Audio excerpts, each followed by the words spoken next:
پښتنو ته یوازې وه او په دا خو د الله کلام دی که نه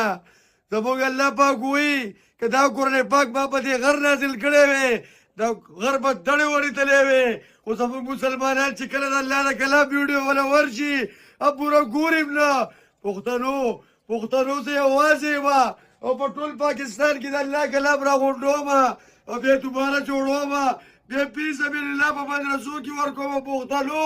پښتنو موږ هغه خلک نه یو چې موږ پې لیک راغونډو فالوورز پې راغونډو په الله قسم که زما ټیک ټاک سره شو کوي پښتنو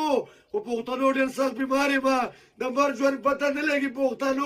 پښتنو ما سره په درګاو قرآن پاک پراته دي دا مې راجرونه راغونډ کړي دي د زیارتونو نه مې راغونډ کړي دي دا دارنګې جوړېږي پښتنو ما سره ودرېږئ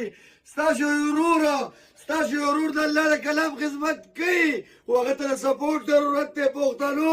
پښتنو دا پیغام مخکې ډېر شیر کوي موږ د پیبې سکولو دپاره دا ویډیو نه کوو د الله د کلام دپاره کوو پښتنو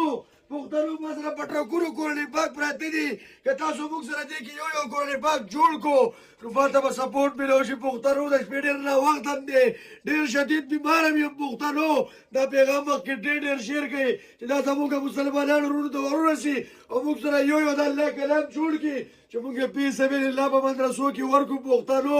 را روانه روژه ده په هره روژه کې موږ پیکیج کوو 3-4 زره قرآن پاک ورکوو خلکو له پښتنو فی سبیل الله که څوک وایي تاسو سره موږ مرسته کول غواړو نو زموږ دا د پیسه نمبر دی پښتنو